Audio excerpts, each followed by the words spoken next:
Our 1000th episode is coming out in June. Can you believe it? I want you to be a part of it.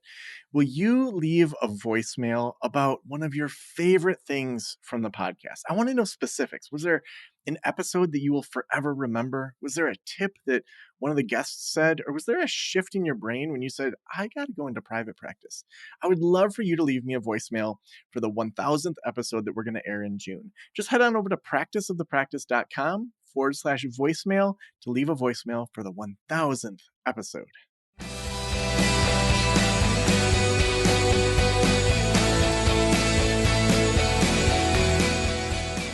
This is the Practice of the Practice podcast with Joe Sanok, session number 982.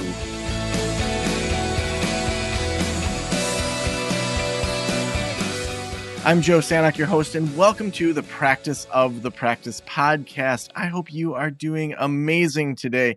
We are talking about all sorts of things private practice here. We want you to build a thriving private practice you absolutely love. We just covered some really interesting things. In a couple weeks, we're going to have a bunch of Harvard Business Review authors on. I'm being included in the HBR book that's going to be out in airports and all over the place, that's bringing together kind of work-life balance discussions.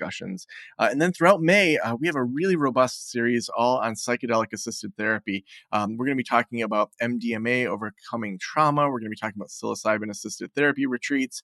We're also talking about ketamine and then ibogaine, and we have a really deep dive into ayahuasca. So all these therapeutic things that your clients may be asking about, we're digging into. We're talking with MAPS trainees and just wanting to get at least some of this conversation started, while also I'm really excited that the last episode we talked about the politics and the access and best practices. So really interesting series coming up. And then that leads us into our 1000th episode on June 5th. Now, we want you to be a part of that. As you may have heard at the top of the show, we want you to leave us a voicemail over at practiceofthepractice.com/voicemail, where you can say, some impactful moment. I don't want you to just say, oh, I like your podcast. I want you to share something that, maybe there was that moment when you were walking and something just really hit you. I remember years ago when I first started my podcast, I was listening to Chris Ducker's podcast. Back then, it was all about virtual assistants, and now he has the Upreneur kind of brand. But I remember him talking about making lists of things that he liked doing but shouldn't be doing. And that was such a big shift for me. I remember exactly where I was standing. I want to know those moments when you had those aha moments as you listened to the podcast that shifted something for you. Maybe a guest said just a quick, one line thing that shifted everything for you. So you can, again, leave that over at practiceofthepractice.com/voicemail. Now, today, I am so excited to have Matthew Pollard. He's known as the Rapid Growth Guy, is responsible for 5 multi-million-dollar business success stories, and today Forbes calls him the real deal. Global Gurus lists him as a top 30 sales professional, and Selling Power Magazine just named him their 2023 Sales Kickoff Speaker of the Year. Oh my gosh, Matthew, so excited to have you here on the podcast. Mate, I'm ecstatic to be here. Thanks for having me on. Yeah. Well, you have the Introvert's Edge, which is, you've got a podcast, you've got a book, you talk about introverting, you talk about sales. There's so many places we could start, but I want to just start with, why do you care so much about introverts? It's interesting, that question, because the answer is I'm not sure if I would have gone down this path if somebody else was beating the drum that introverts aren't second-class citizens. I feel that the whole world has this poor you're an introvert, let me show you how to survive in an extroverted world kind of mindset. And I disagree with it completely. And I think that a lot of people, don't get me wrong, I mean, there are a lot of other battles we've had to break through, especially in the corporate world. But when I think about the world of introversion, I feel that if Susan Cain's breakout book Quiet really got a lot of introverts to be inspired, not to be ashamed to be a copywriter or ashamed to be a coder and a thought leader. Like, at the end of the day, the world needs people like us. But what I felt was missed, and maybe it was because we were as introverts hoping to miss it, is that what if we want to be in sales? What if we want to be an entrepreneur? What if we want, I mean, a lot of the people listening today, I mean, they are a person that has to sell themselves to get clients so that they can serve them and help them and get them to better outcomes. And a lot of these people see themselves as second-class citizens, and it's just not true. The fact is, introverts aren't second-class citizens. Our path to success is just different to that of an extrovert. And I felt like there was this world consensus that introverts cannot do any of these so-called extroverted arenas. And I'm not saying that everybody that's introverted should be in sales, an entrepreneur, a leader, or a networker. I'm saying that we decide we're not going to do them because we believe that we can't. And I think that I decided that I had this duty of care to help every introvert on the planet confront that stigma around introversion, realize that they really could do anything that they wanted, and then decide if it is something that they do want, not saying, oh, I can't do it, and therefore cutting out things like sales, which can allow you to command an amazing income. And for a lot of people listening today are probably thinking to themselves, well, I have to accept subpar income because I struggle to articulate my value. I feel uncomfortable with self-promotion. And the truth is that it's just a complete lie that we've all bought into. And especially the thing I love about being on this show is because so many people listening today are helping other introverts in their practices. So my hope is that by the end of today, not only can I help everybody understand how to articulate their value and grow their practice, but also that people can get a different focus when they talk about people's, I'm going to say, chronic introversion, or people that call themselves, recovering introverts. And just help people realize introversion is for what it is, but more importantly, help people navigate the decision they want to make in their life without the boundary of introversion as a limitation. Now, a lot of our listeners, if not all of them, own private practices, are thinking about starting practices. And a big component of successful practices is often networking, getting your name out there, making sure people you don't know that you exist. That whole Zig Ziglar, know, like, and trust. Why, from your point of view, are introverts better or differently positioned to promote their practices, to grow their practices than an extrovert?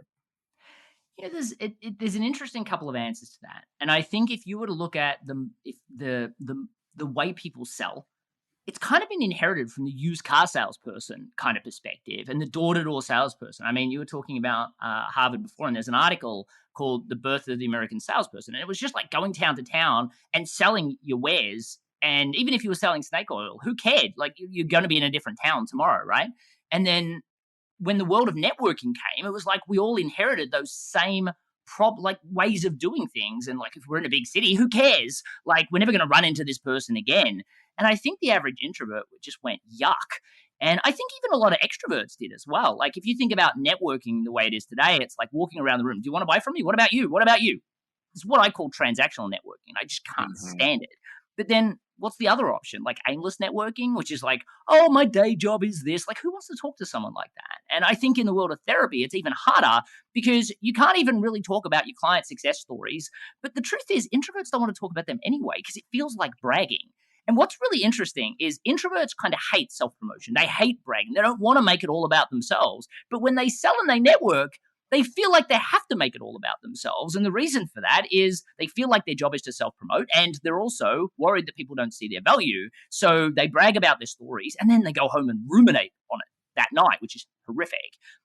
So what I like to do is help people realize that, firstly, the number one rule of sales, the number one rule of networking, public speaking, podcasts like this, it's not about you. It's about the person that you serve, which means that by transforming networking from I do this for this group of people, even if, which is all I centric, which basically sounds like, hey, I'd love to have you as a client because I'm just dying to buy a brand new car. And if I got you as a client, I think that could really help with that. To something that's far more passion and mission focused, far more I'm trying to help the world, externally focused. Think about the way I'm already presenting myself in this podcast. I haven't really talked about me yet. I'm talking about my passion and mission for helping introverts realize they're not second-class citizens. And for me, that feels so much more authentic. Now, sure, I will share stories and I will talk about my unique ideology throughout this, but I do it from a place of service and care.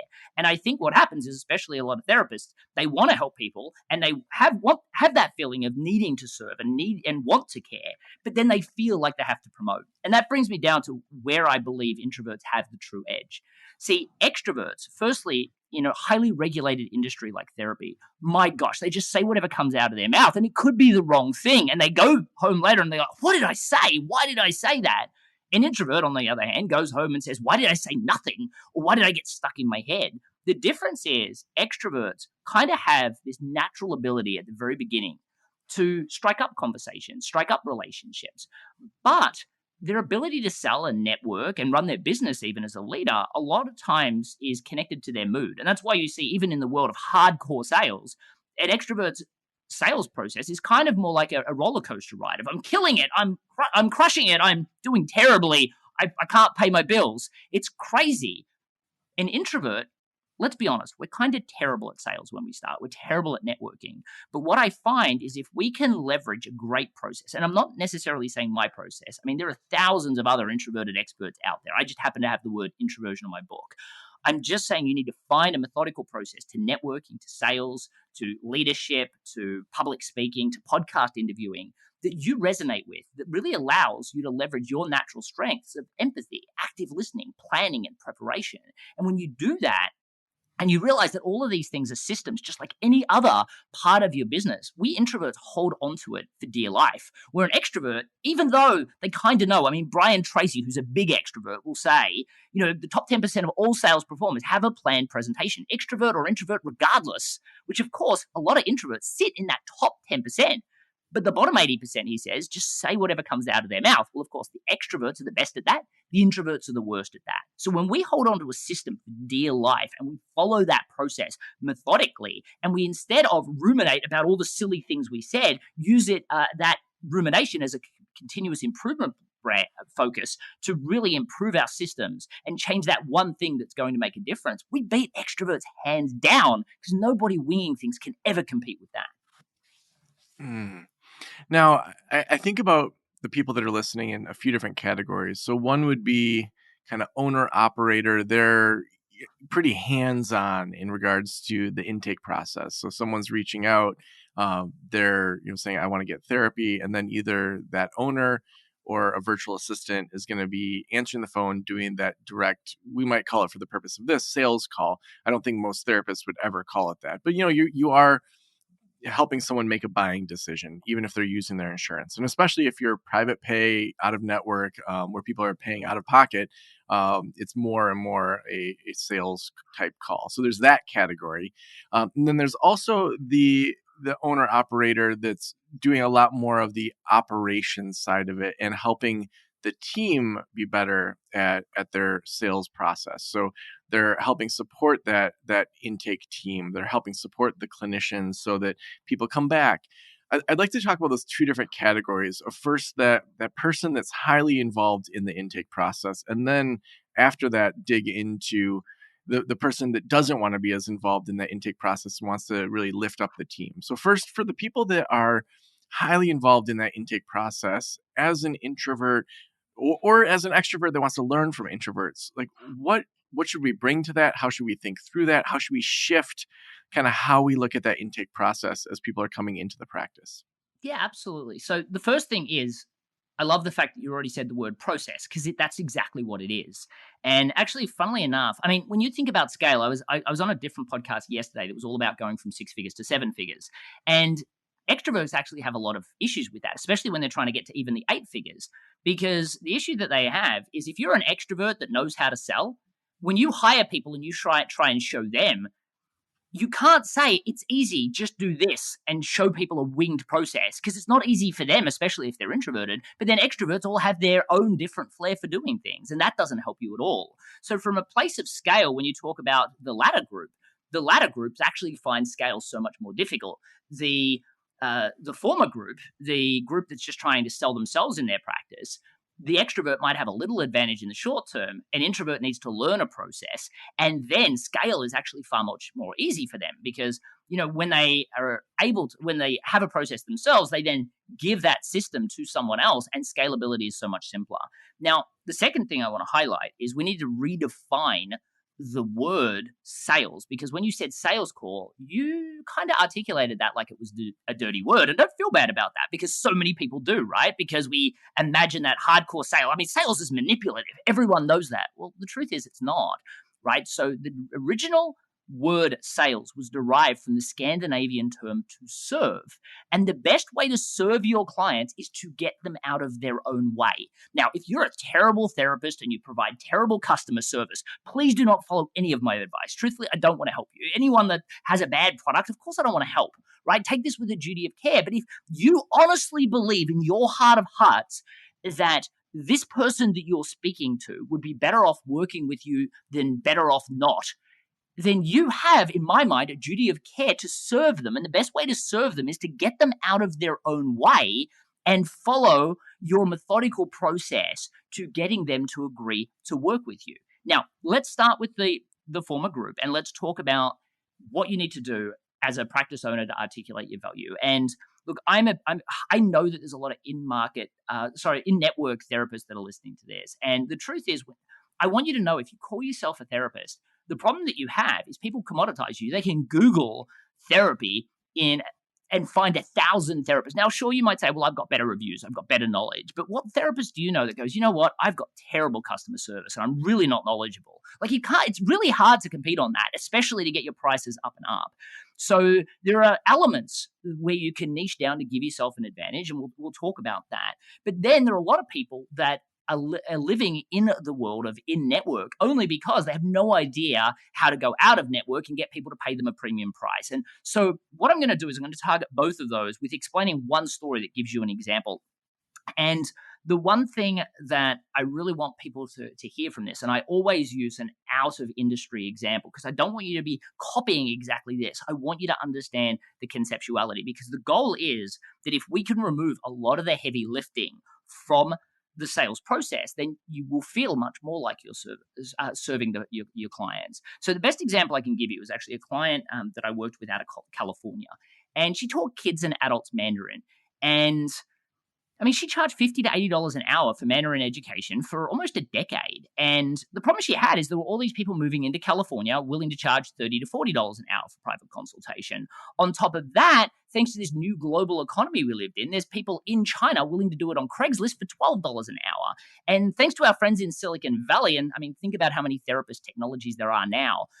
Thanks to our friends in Silicon Valley, there are now apps where I'll teach you English, you teach me Mandarin, we just won't charge anyone anything. So she's competing against free. So she's losing clients or getting pushed down on price. So she comes to me, she's like, well, how do I compete in this crowded marketplace? And I said, look, I understand that that's what you want to do, but my suggestion is we avoid the battle altogether.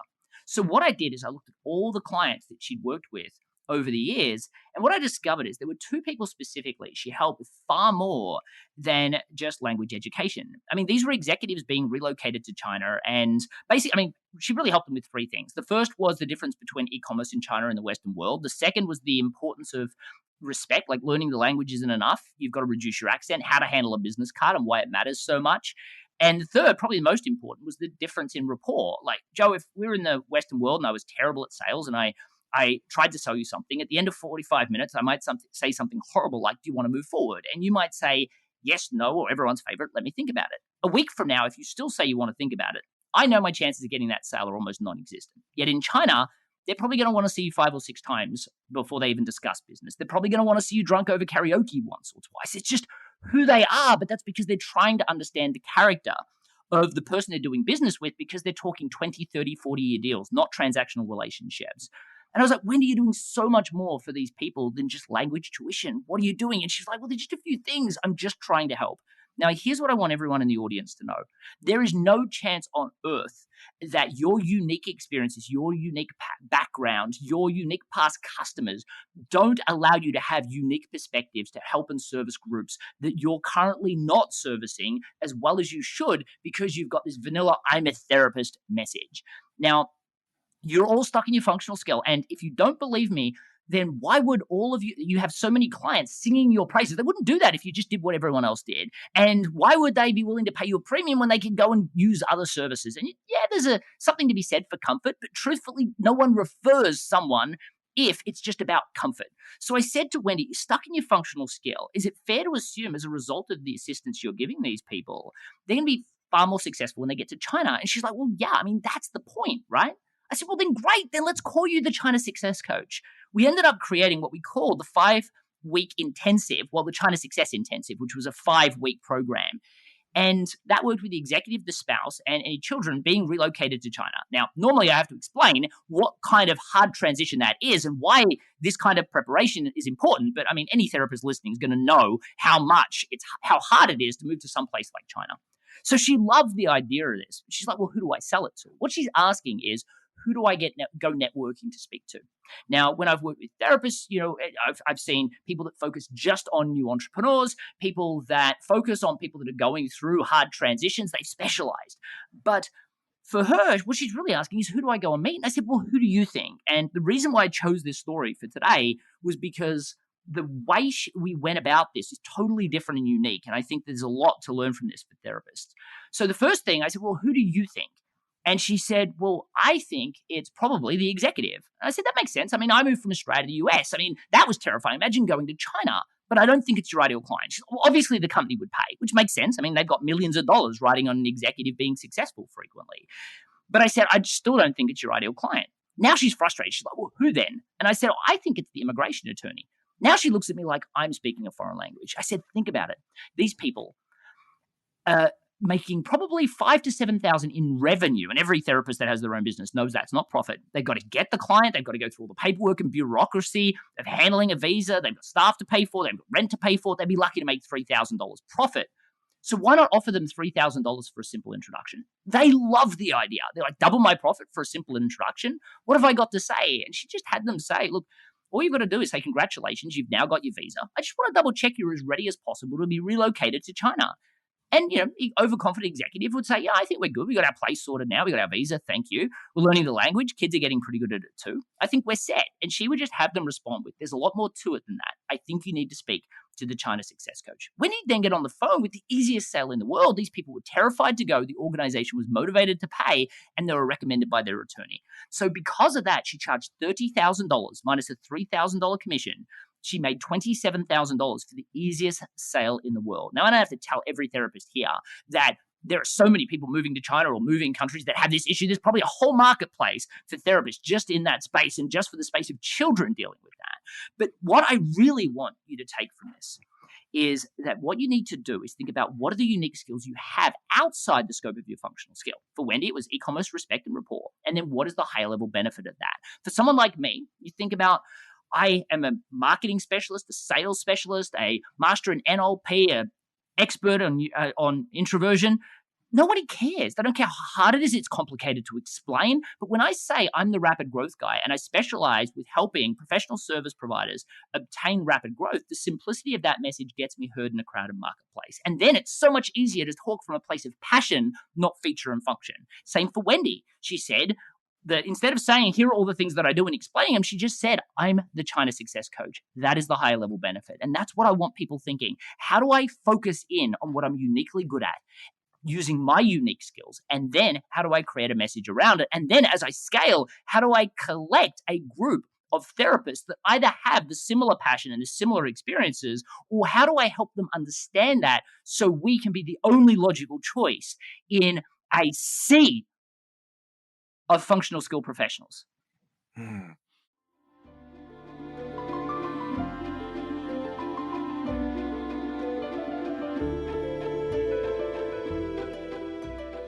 Do you often find yourself overwhelmed by the influx of client calls you receive? Receptionists are expensive, but you can't afford to let your patients go to voicemail. You care for your clients, so you try to phone them back, but more often than not, it's too late. They've gone to another practice. When you partner with Well Received, you capture every opportunity. Your calls are answered by professional medical receptionists 24/7, and they can support you with more than just message taking. They offer new patient intake, after-hours service, bilingual services, medical appointment scheduling, medical live chat, and so much more. All this at a fraction of the cost of an in-house receptionist. Your patients are Well Received's priority. As a Practice of the Practice listener, you can get an exclusive 50% off your first 2 months of service. Head on over to wellreceived.com/Joe to start growing your practice today. I hear a number of things in there that I kind of want to underline. One is with Wendy how you really helped her not just niche in, but to position in. And I think that's something that when we just look at private practices, those people that own their uniqueness, own their weird, are the ones that grow so much faster. I think about someone that's in our next level practice community, and she's a practicing Wicca. She's really interested in the paranormal. She has positioned her entire practice around people that have been rejected from society, from typical society. She's like, I want the freaks, the geeks, the weirdos, the gamers, the people that are into Dungeons and Dragons. Like, her whole website is very clear around that. And she then attracts those people and those types of clinicians to join her practice. And so I think that's part of it. And I think also networking, like, all counselors know that you're not going to pay a commission for therapists, but to think through what is kind of my cost per lead, whether that's through pay per click, whether that's, taking people out to dinner just so they know you, to being in the right rooms around the right people. For years, mental wellness counseling, before I sold that in 2019, we were major gala sponsors for all of the big ones here in town. So the Children's Museum, the private schools, our name was on all of that. We would buy a table. We got to know the people that went to these galas, that were spending, $200, $300, $400 per couple to go be there. Those were the people that we wanted to be referring to mental wellness counseling. It was awareness building. We didn't have a direct ROI for every, $1,000 we put into sponsorships, but we knew we needed to be in the room with the right people. And also, it was great to just buy a whole table and bring all of the therapists there and, have a good time. And so I wanted to just underline kind of what you said there, Matthew. The part I want to dig into moving forward is, I think you're touching on something that is bubbling up in the therapy world, and that's the recognition that the skills that we have as therapists are transferable beyond just in the counseling sessions. That there's companies, there's podcasters, there's all sorts of people that want psychological experts, emotional intelligence experts, trauma experts in the world beyond the therapy sessions. Yeah, Oh, I know you're we have probably 100% right. 5-10 minutes left, but I want to hear what your thoughts are in regards to therapists that want to level up beyond their practice. Yeah, absolutely. So I think that, well, actually, I want to come back to one of the points that you made because you're own your weird. I really loved that. But what I feel like, especially because, I mean, the world of therapy is kind of conservative and we've got to be careful about how we talk about our clients and success stories. You don't need to talk about that. You just need to talk about your care, genuine care for a specific industry. I mean, but one of the one of the groups that, one of the therapists I work with, as I said, just works with entrepreneurs because there's so many psychological barriers to starting your own business. And gosh, one of the things I think that's desperately needed in therapy right now is I've got this article that I wrote on my website, and people are welcome to check it out, and totally steal this idea if you want, because I really want to see this exist. But I have an article called "Do you have a small business or a gambling addiction?" Because I feel like so many people spend their entire family's life savings on a dream of an idea they've never validated. I feel like there's all these other people that have six-figure careers that feel less than because they're not part of this entrepreneurial world, even though they've kind of won the lottery in the business that they're in. They feel less than because the world tells you right now, if you don't have your own business, you failed as an individual, which is ridiculous. And a lot of people are like, I just need to start a business. Any business will do, which is ridiculous. I mean, you can create a rapid growth business out of anything. There's nothing worse than a rapid growth business with customers you don't like in a business you can't stand. And I think that's a really good message, especially for the ones that have a larger, thriving practice. If you have a larger practice and full of practitioners. And I know that the whole concept of niching is terrifying for you if that's the case. Firstly, you don't need to fire your current clients. You also don't need to turn down referrals. That's the thing that I love about the word specialize. The word specialize is this magical word that says, I'm better than most generalists, just like you expect your specialist in any medical field to have a better general knowledge. That's why they got invited into a specialty. The word exclusive gets rid of everybody. The word specialized does not. And truthfully, if you started putting on your website that you're a dentist, your current clients wouldn't say, oh, you're a dentist now, I don't want to work with you. They would just say, hey, can you still work with me? If they look at your website at all. People don't care really. Once they've hired us, they know, like, and trust us. And the referrals would still keep coming. And they'd be like, I know you're a dentist now, but could you still help my friend? So you're not going to lose any of that. So I want you to lean into this. The next thing, and I was on a event, gosh, it wasn't long ago, for a group of multi-million-dollar business owners. And one of them specialized in doing all sorts of different construction projects, and they're really passionate about restaurants. And they're like, well, I'm worried by niching, I'm going to cut myself out of, opportunity because there's not many restaurants in my city. And I said, well, firstly, we live in a global economy now, but then secondly, how many restaurants are getting built every year in your city? And he's like, well, I mean, several thousand. I said, if you got 10% of those, would that be horrific? And he's like, oh my gosh, we couldn't cope with that. So we create all these lies in our head. So for those people that are listening, that are looking at scale, the first thing you need to understand is simplifying and specializing is the key to scale. Because I speak at a lot of billion-dollar companies. And the very first person that comes up on stage talks about how many products they have in how many markets and how they're constantly stretching into all these other exciting areas. And then somebody about midway through the conference, so it's not connected to that, gets up and talks about how they're getting eaten alive by all these smaller, more nimble niche competitors that are even charging more, and their biggest cost is discounting. So if you want to scale, what you have to realize is this. If you can't articulate your value clearly, where somebody's excited and lingering on every word when you're in a networking room, you have no chance online when you're trying to break through the noise. If you can't be the clearest in a networking room, you have to go to more. And that makes it hard to scale. And if you go online and you're just a general therapist, good luck surviving online. What I've learned is if you can be the clearest, you don't have to be the loudest. And that is the key to scaling a larger practice. Also, if you're trying to train a therapist on how to close a deal, firstly, you sound salesy because you're saying any deal's a good deal for us, which doesn't sound like passion at all. But then secondly, you're not really giving them the tools they need because then they're just selling general therapy. Now, when you say, I wouldn't give a commission for, a referral, well, you pay for ads all the time. So yes, you do pay a commission. Your psychology is just wrong, right? So a lot of times people just need to look at what is their cost of acquisition generally. And then are there groups? Like if I was focusing on the entrepreneurial space, well, firstly, I wouldn't pay commissions to them. They would do this for free. Like if I was a VC firm and I felt like all these people were coming in trying to get my money, and what if their head's not really in it? They're just excited about feeling like they're part of the entrepreneurial world, and then they'll realize how much work it is and they'll run for the hills, and then I'll lose all my money. I would absolutely pay someone to do that. And I've funded businesses where I've had to double check myself that their heart's really in the game.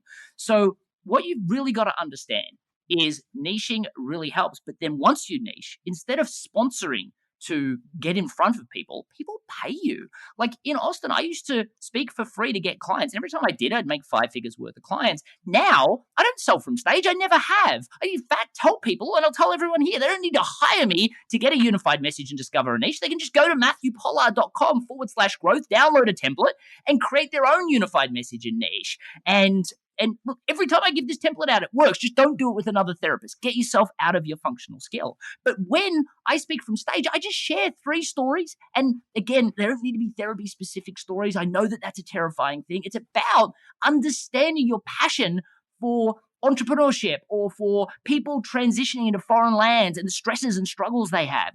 But once you've done that, people are, oh, we've got an entrepreneur conference. What you're talking about is totally irrelevant. Can I pay you to speak? Now you get paid to speak and then you get clients. So what you need to understand is that if you're trying to scale, customer acquisition just keeps getting more and more expensive. And as you scale, they get further and further away from you. So if I try to scale and I say I'm a sales and marketing trainer and I specialize with introverts and I teach all my team that, good luck. But what if I say this? So when somebody asks me what it is that I do, now, firstly, at a networking event, you should never say this straight away, right? You should be interested before you try to be interesting. But when somebody says, what is it you do? I don't say I'm a sales and marketing trainer, because if I say I'm in marketing, they say, oh, I need marketing. How much do you cost? Or I'm already working with someone. And now what am I supposed to say? Oh, I'm different. I got magic ruby slippers. Or talk about price. That's horrible. If I say I'm a sales trainer, especially my people, they look at me like I'm one step above a scam artist. So when somebody asks me what I do, I say I'm the rapid growth guy. And when somebody asks, well, what is that? Which for 2 reasons they ask. One is they need to put us in a box. Our brains are programmed to do that before we decide we want something or not. And secondly, I've been interested, so they feel like they owe me. I respond with, well, one of the things I love to see more than anything in the world is an amazing introverted service-based business owner with enough talent, skill, and belief in themselves to start a business of their own. But what I find more often than not is they just get stuck in this endless hamster wheel of struggling to find interested people, trying to set themselves apart, trying to make the sale, feeling like people only care about one thing, price. Do you know anyone like that? when they respond in the affirmative, which of course they do, because I'm an introvert and I've planned and prepared, figured out which networking event to go to, connected with people in advance. So it feels like more of a bunch of pre-planned meetings. I will then respond with, well, I'm on a mission to help introverts like you realize that you really can have a rapid growth business, really in a business that revolves around you, your family, and your life, just not by getting better at your functional skill. Instead, by just focusing on just 3 things outside the scope of your functional skill that really can allow you to build the business that you love. Let me give you an example, and then I might tell a story. Now, notice I didn't tell you what I do at all. If I was a therapist, they're like, oh my gosh, this person, like rapid growth could be about rapid emotional and spiritual growth. So I'm not in my own way. So I get rid of my negative self-talk. And you could pretty much use the same script, right? What you've got to understand is when you talk about it from a place of passion and mission, the change you want to say and see in the world, getting people to work for you is easier. People are less about the money because they earn good money everywhere. Firstly, you can charge a lot more. Getting it out of network is a lot easier. And then getting people to go out and talk about this and then sharing that message online. I mean, people will chase you rather than you having to pay for a click to get people to come to you. And that's from a place of scale, getting your message right, niching down. Then when you get on phone calls, instead of saying, doing that dance to try and convince you you're the right therapist and sharing your credibility, I just get on a call and I suggest all my clients do the same. I'm so glad we can get on a call today. Where are you at now? What do you struggle with? How can I be the most help to you in the time we have together today? After first highlighting that you've done your research on who they are. And then all of a sudden, they just are more transparent. They're not validating you because they already see you as a specialist. And sales is just a walk in the park from that point. And that is truly scalable. Well, the last question I always ask is, if every private practitioner in the world were listening right now, what would you want them to know? Well, I'm going to break that into 2, because the first thing I want you to know is the more that you become part of the therapist club, as opposed to, as you said, Joe, embrace my weird club. And weird doesn't need to be that weird. I've given you some safe examples of weird today. Then the less you'll get paid, the more in network you will be stuck in. And the more your clients will be transitory. They'll use you until they have a hiccup and then they'll go with someone else, as opposed to feeling totally connected. So I would tell people to go to matthewpollard.com/growth, download that template and work with someone outside the therapy world. Get them to watch this or listen to this episode first so that you can work on them, because you should help them too, and vice versa. But get yourself out of your functional skill and find your niche. The second is, for every single therapist that's listening, if you have an introverted client or somebody that just gets their energy from solitude, you owe it to them to help them realize they're not a second-class citizen, because so many introverts put excuses and barriers in place because they don't know that they can sell. They don't know they can network. They don't know they can run their own business successfully or lead. And they don't know that they can be a leader within their organization even. And you owe it to them to help them realize they're not second-class citizens. Their path to success is just different to that of an extrovert. And if you help them do that, you will find that they will find this sense of freedom. And then they can choose where they want to spend their life. So many people struggle with emotionally crippling issues because they put themselves in a box that isn't a box at all. So awesome. Matthew, if people want to follow your work, follow your podcast, where should we send them? Yeah, absolutely. I would highly recommend check out the Introvert's Edge podcast, because there's always a client of yours that'll think they can't do one of the things that we introverts aren't supposed to do, like small talk, which, by the way, Oprah Winfrey and David Letterman are introverts, so we can definitely do that. Networking, Ivan Meisner, the founder of BNI, the world's largest networking group in the world, is an introvert. Zig Ziglar's an introvert, right? So if you think you can't do sales, and I interviewed Tom Ziglar, his son, on the podcast. Sadly, Zig's no longer with us, but there are some amazingly open people that have achieved phenomenal things on that podcast. So definitely check out the Introvert's Edge podcast. But if you're running your own business and you don't know, or as an introvert, you don't believe you can sell or network, or you have clients that believe they can't sell or network, and that's affecting their career or their business, you don't need to suggest that they buy my book. And publishers are going to hate me for saying this. You don't need to buy my book either. Just go to theintrovertsedge.com, and there you'll be able to download the first chapter of the networking or the sales book. And the first thing is I'll give you undisputable evidence of why introverts make them the best salespeople or networkers. And then let's say if you download the sales book, I'll then give you the 7 steps of the sale. And if you do nothing more than put what you currently say into that, firstly, especially if you're a therapist, you'll realize there's a whole bunch of jargon that you hit them with like a fire hose of information that doesn't fit. throw that out. You shouldn't be saying that to them in the first place. Then secondly, you'll realize there's some things out of order and then there's some gaping holes. If you plug those gaps, fix the order, you will double your sales in the next 60 days. And because so many people feel that sales is a dirty word, let me frame it differently. You'll double your ability to serve people that truly trust you, but also pay you what you're worth, that are far more sticky and not just testing you out. Matthew, thank you so much for being on the Practice of the Practice podcast. Oh, it was my absolute pleasure, Joe. Thank you for having me.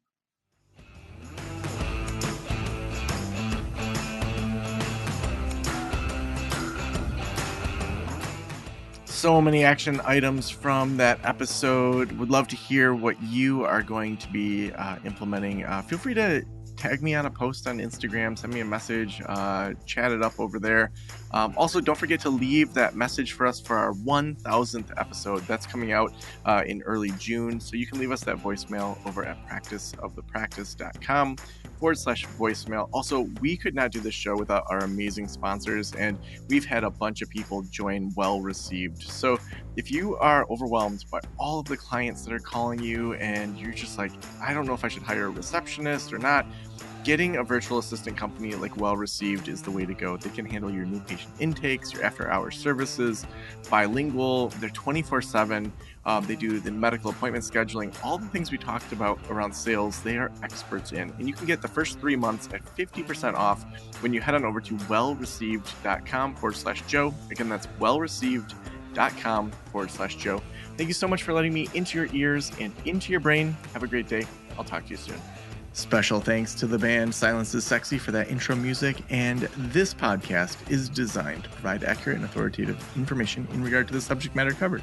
It is given with the understanding that neither the host, the producers, the publishers, or guests are rendering legal, accounting, clinical, or other professional information.